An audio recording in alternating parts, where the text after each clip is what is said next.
कोणताही व्यवसाय सुरू करत असताना तुम्ही एवढा विचार का करता मला हेच कळत नाही. हा काय म्हणेल, तो काय म्हणेल, आजूबाजूचे काय म्हणतील, या विचारामध्येच तुम्ही वर्षानुवर्ष घालवता आणि कोणताही व्यवसाय न करता घर बसल्या फक्त मुलं आणि घरच सांभाळता. घरचे मला क्लासला जाऊ देत नाही किंवा मला सुद्धा इच्छा आहे पण मुलं काही करू देत नाही, अशा येणाऱ्या तुमच्या खूप साऱ्या कमेंट यावरती खरं तर मला काय बोलावं हेच कळत नाही. कधी कधी मला हसायला येतं आणि कधी कधी मला तुमची दयासुद्धा येते, कारण की एवढा विचार करण्यामध्ये जर तुम्ही वेळ घातला तर तुम्ही कामच कधी करणार आहेत. खूप कमी वय असतं आपल्याकडे ज्यामध्ये की आपण हे सर्व करू शकतो आणि मग घर बसल्या फक्त मुलं आणि घर सांभाळायचं यामध्ये तुम्ही तुमचा वेळ नका घालू. हे सर्व तर रोज अनेक बायका करतात. खूप साऱ्या महिला आहेत ज्या की घर मुलं सांभाळून बाकी सर्व गोष्टी करतात. मग तुम्ही कोणत्या लाईनमध्ये येता मला तेच कळत नाही. काहीतरी जर करायची तुमची इच्छा असेल ना, आपण कारणं नाही शोधत त्यावरती काम करायला सुरुवात करतो. असा वेळ घालण्यापेक्षा मला असं वाटतं काहीतरी काम करून वेळ घालावा, म्हणजे येणाऱ्या जाणाऱ्यांकडे तुम्हाला लक्ष देण्यापेक्षा स्वतःकडे लक्ष द्यायला वेळ होईल. खूप साऱ्या माझ्या मैत्रिणी म्हणतात की पेपर पॅटर्न मला घ्यायचे पण माझ्याकडे पैसे नाहीत, थांबा मिस्टरांना विचारते आणि मग तुम्हाला सांगते. एवढा विचार करण्यामध्ये तुम्ही महिना घालवता आणि मग तुम्ही काम कधी करणार आहे. तुमच्याकडे जर थोडेसे शुल्लक, मी म्हणते जास्त पैसे नाही पण निदान 1000-2000 खर्च करण्या इतके तरी पैसे तुमच्याकडे हवे. त्यासाठीच मी नेहमीच सांगत असते की काहीतरी व्यवसाय तुम्ही करा. भले आपले थोडेफार सुरुवातीच्या वेळेस आपले थोडेफार हाल होतील, कारण की मुलंसुद्धा एवढं कोऑपरेट करत नाही, कधी कधी घरचे सुद्धा करत नाही.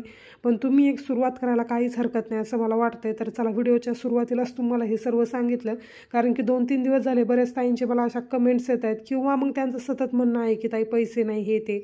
कालच्या लाईव्हमध्ये मी एक सांगितलं की 2 ताईंना मी पॅटर्न असेच दिले, तर मला त्यानंतर 4 कमेंट्स अशा आल्या की ताई आमची सुद्धा काही परिस्थिती नाही, आम्हाला सुद्धा पॅटर्न्स वगैरे द्या. मला सांगायचा हेतू हाच होता. ज्यावेळेस मी त्यांना पॅटर्न दिले होते ना त्यावेळेस मी 1 ते 1.5 महिना घातला होता की त्यांचं नेमकं म्हणजे ज्यावेळेस मी त्यांना फॉलोबॅक दिलं त्यावेळेस पाहिलं की त्यांचं स्टेटस स्टोरी वगैरे काय आहे. तर त्यांना अशा गोष्टींमध्ये काही इंटरेस्ट नव्हता, अगदी बोटावरती मोजणे इतके फॉलोअर्स. पण जर तुमचे फॉलोअर्स तुम्ही 2,500-3 हजार तुमचे फॉलोअर्स आहे, डेली व्हिडिओ वगैरे टाकताय, तुम्ही एवढा मेकअप शेकअप करताय तरीसुद्धा तुमच्याकडे पैसे नाही, हे ऐकून मला थोडंसं हसूच आलं. कारण की तुम्ही मला नेमकं कोणत्या हेतूने मागता हे सुद्धा मला कळत नाही. नेमकं तुम्हाला पॅटर्न पाहिजे की तुम्हाला पैसे पाहिजे हेच तुम्ही तुमचं ठरवा आणि त्यानंतर मग मला कमेंट करा. तर अशा काहीशा मंद विचाराच्या बायका असतात असं म्हणायला सुद्धा काही हरकत नाही. असो, आता मी पॅटर्न वगैरे कोणालाही फ्रीमध्ये देणार नाही, कारण की जर तुमच्याकडे 1000-2000 नाही तर तुम्ही दिवसा बसून काय करता मला हेच कळत नाही. त्यामुळे तुम्ही थोडे पैसे जमवा. जर तुम्हाला काही व्यवसाय करायचा असेल ना तर नक्कीच तुम्ही पैसे जमवून करू शकता. एखाद्याकडून त्याचे कष्ट फुकट घ्यायचे यामध्ये सुद्धा मला काही अर्थ वाटत नाही. कोणीही असो, मग कोणाचे कष्टाचे आपण फुकट घ्यायचे नाही. आता हे करण्यामध्ये सुद्धा माझा बराचसा वेळ जातोय. मी तुम्हाला आता दाखवते, शिवणकामसुद्धा करते, सोबत मी हे पेपर पॅटर्नसुद्धा कट करते, म्हणजे माझा बराचसा वेळ जातो. हे मला कट करून देत असतात पण त्यानंतर टक्स वगैरे आखणं, मार्जिन व्यवस्थित घेणं, व्यवस्थित कट केले की नाही हे पाहणं, यामध्ये सुद्धा मला वेळ द्यावाच लागतो ना. आणि त्यामध्ये तुमचं असं म्हणणं आहे की आम्हाला सुद्धा मोफत द्या. जर मी सगळ्यांनाच मोफत दिले तर मग मी कटच का करू ना, मला असं वाटतंय. तर पहा, तुम्ही सुद्धा यावरती नक्कीच विचार करा आणि मला सांगा. तुमच्यासोबत बोलता बोलता आणि व्हिडिओ शूट करताना मी पाठीमागे व्हिडिओमध्ये तुम्ही पाहिलं असेल की मी ब्लाऊजचं मार्जिनच कट करून घेतलं होतं.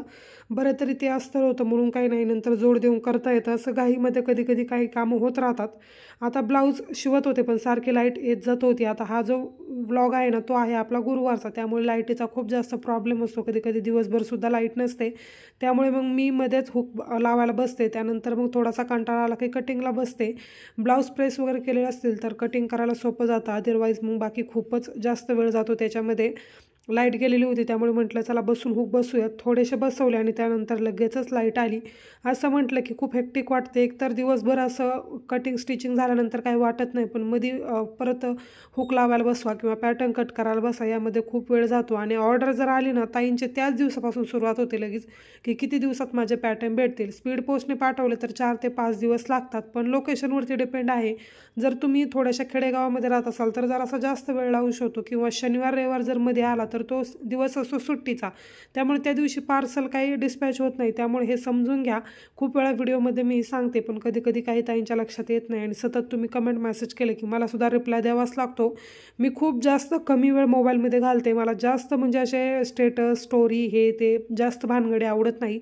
काहीतरी जवळचं असलं तरच मग मी ठेवते, अदरवाईज मग मी ते सुद्धा नाही ठेवीत. असं माझं मोबाईलच्या बाबतीत तरी सध्या रुटीन आहे, कारण की वेळच एवढा नसतो.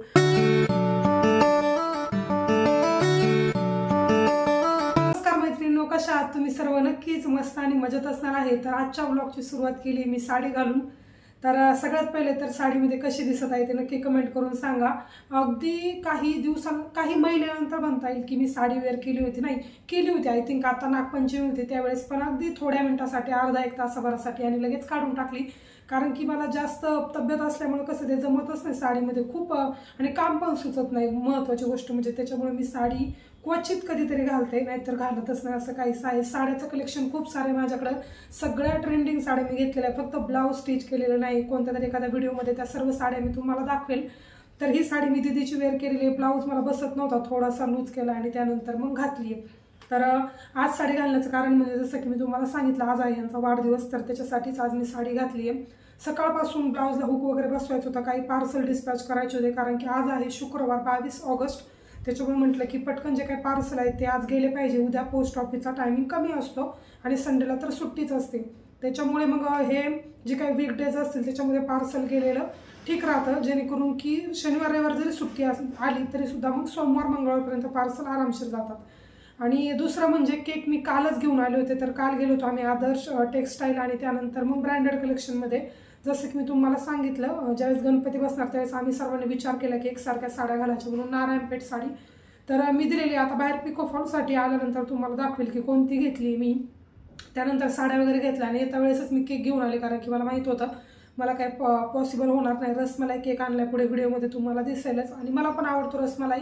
आणि सगळ्यात महत्त्वाचं म्हणजे रामला रसमलाई केक खूप आवडतो. त्याची आम्हाला ॲक्च्युली सकाळपासून त्याची आठवण काढतो, कारण की त्याला केक खूप जास्त आवडतो. आणि काल माझ्या भावाचा सुद्धा बड्डे होता, तर तिथे सुद्धा तोच बॉडीगार्डसारखा त्याच्या शेजारी बसलेला होता. तर ते फोटोज वगैरे मी इन्स्टाला एक फोटो शेअर केला होता.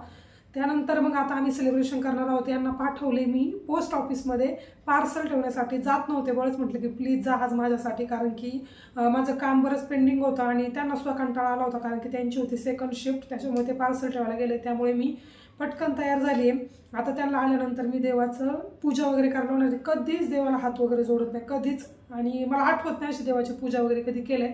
कधी दसरा वगैरे असं काही असेल तर करतात, पण तसं नाहीच करत, कारण की रोज कधी कधी सकाळचं 7 वाजता त्यांना इथून जावं लागतं आणि कधी सायंकाळी 7 वाजता, ज्यावेळेस की माझी पूजा ऑलमोस्ट चालू असते किंवा झालेली असते. त्यामुळे मग त्यांना काही चान्स भेटत नाही.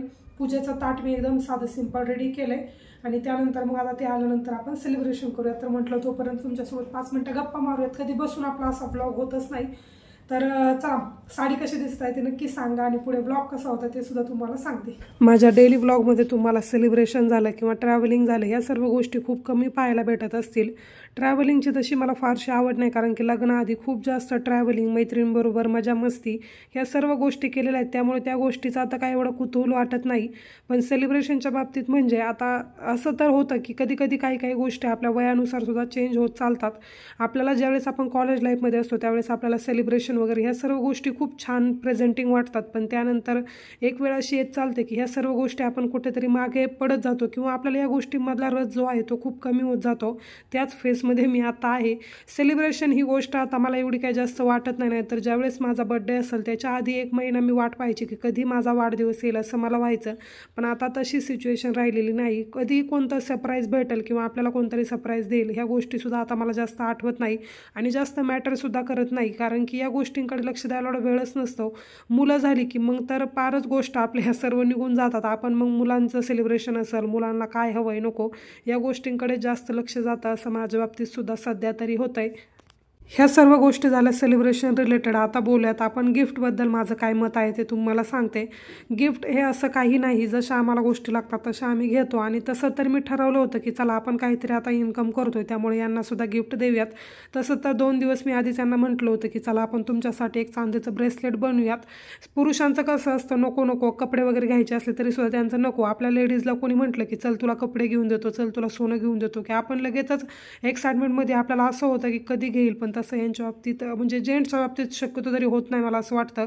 आपण महिन्याला 1-2 ड्रेस तरी का होईना पण घेतोच. पण यांचं असं नाही, कधी गरज लागली किंवा वाटलं तरच खरेदी करतात, अदरवाईज नाही करत. आपण लेडीज किती खरेदी खूप सारी करतो.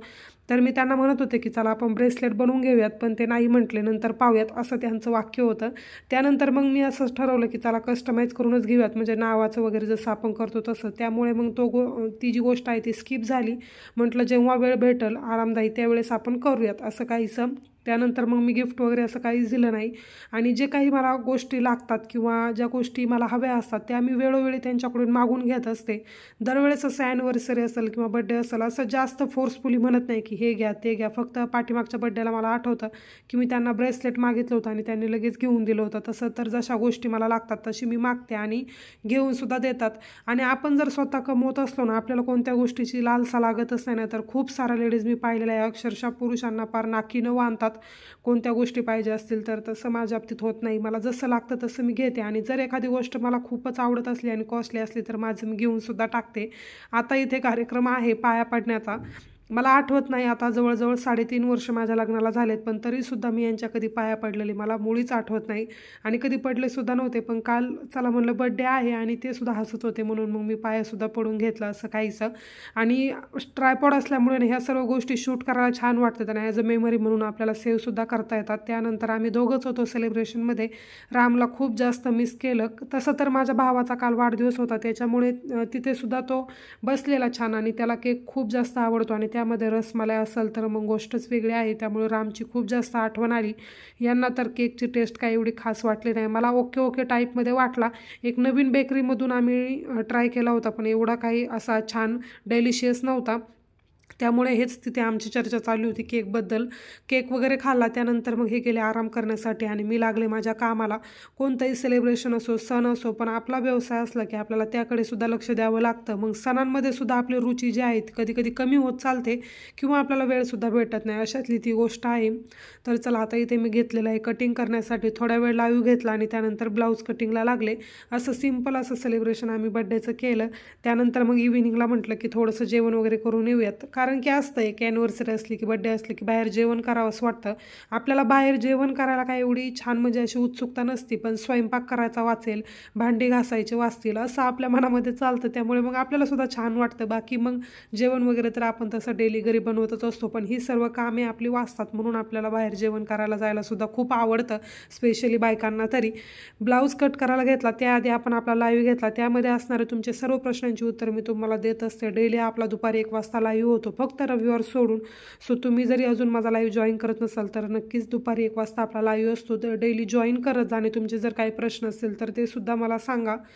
ब्लाऊज वगैरे कट केला. लाईव्ह झाल्यानंतर मला थोड्या वेळानंतर रिअलाईज झालं अरे बापरे मी केक तर खूपच थोडा खाल्ला. तसं तर मी एक पेस्ट्री इतका केक ॲट अ टाईम खाऊ शकते इतका मला आवडतो आणि छान वाटतो. असं फ्लेवरमध्ये रसमलाई किंवा चॉकलेट केक हे 2 माझे तर फेवरेट आहे. त्यानंतर मग मला असं वाटल्यानंतर मी थोडासा केक आणि फरसाण थोडंसं घेऊन आले. सकाळी येताना हे मिसळ घेऊन आले होते सोबत त्यामुळे सकाळचा नाश्तासुद्धा बाहेरच झाला. आणि मग दुपारी त्यातलं थोडंसं फरसाण होतं तर फरसाण आणि जरासा केक घेऊन मी इथं बसले होते शिवणकाम करण्यासाठी. आणि छान वाटतं काहीतरी मोबाईल पाहत असा नाश्ता वगैरे करायला किंवा शिवणकाम करताना थोडंफार असं स्नॅक घ्यायला. त्यामुळे मग काहीतरी असं माझ्या टेबलवरती ठेवलेलंच असतं जे की मला शिवता शिवता पाणी असेल किंवा थोडासा स्नॅक असेल ते मी एन्जॉय करत असते. जेणेकरून की आपण काम करतोय पण त्यासोबत आनंदही आपला तितकाच महत्त्वाचा आहे. कधी खायलासुद्धा वेळ भेटत नाही जर खूप जास्त लोड असला तरीसुद्धा. पण मी माझं कसं असतं ज्यावेळेस मला जेवण वगैरे करायचं ना त्यावेळेस मी फ्रेश बनवून घेते, गरमागरम बनवून घेते आणि ते जेवणसुद्धा मग तितकंच रुचकर लागतं. सकाळी बनवायचं आणि इव्हिनिंगला खायचं असं माझं होत नाही. सकाळी बनवल्यानंतर मी सकाळीच ते फिनिश करते म्हणजे काय ब्रेकफास्ट वगैरे असेल दुपारचं सुद्धा फ्रेश बनवते. ह्या सर्व गोष्टी आहेत त्यामुळे मग काम करायला पण मला छान वाटतं. थोडासा केक वगैरे खाल्ला आणि त्यानंतर मग म्हटलं तयार होऊयात कारण की बाहेरसुद्धा जायचं होतं. जेवण करायला जवळ जाणार होतं आणि नवीन हॉटेल होतं तर म्हटलं चला ट्राय करूयात. म्हणजे बऱ्याच दिवसानंतर त्यांचं ओपनिंग झालं होतं पण आम्ही काय ट्राय केलं नव्हतं. तसं ओके ओके टाईप होतं एवढं पण काय असं वाटलं नाही असं जसं आपण गावाकडे आपल्याला एकदम झणझणीत पदार्थ खायची सवय असते त्या पद्धतीने. तसं तर त्यांनी टिप्समध्ये विचारलं होतं की स्पायसी पाहिजे का कसं, पण मला असं वाटलं की स्पायसी म्हटल्यावर खूपच तिखट देतील त्यामुळे मग मी नाही म्हटलं. पण ठीक आहे ओके ओके टाईप होतं छान होतं. यांनी तर नॉनव्हेज घेतलं होतं त्यामुळे मग तेच त्यांनी एन्जॉय केलं आणि त्यानंतर मग थोडंफार आईस्क्रीम वगैरे या सर्व गोष्टी झाल्या आणि लगेचच घरी आलो. इथे ते मला एक त्यांचा जुना फोटो दाखवत होता जो की त्यांच्या मित्रांनी स्टेटसला ठेवला होता. असे काही 2 दिवसाचे एकत्रित व्लॉग मी तुमच्याबरोबर शेअर केला. कसा वाटला ते मला नक्की कमेंट करून सांगा. आवडला असेल तर लाईक करा आणि हो, चॅनलवरती जर तुम्ही नवीन असाल तर प्लीज चॅनलला सबस्क्राईब करा. मी डेली जे आपले काही व्लॉग असतील स्टिचिंगच्या रिलेटेड त्या सर्व गोष्टी तिथे शेअर करत असते. आणि अजून जरी तुम्ही माझ्या चॅनलला सबस्क्राईब केलेलं नसेल तर आठवणीने सबस्क्राईब करा आणि आपला चॅनल शेअरसुद्धा करा.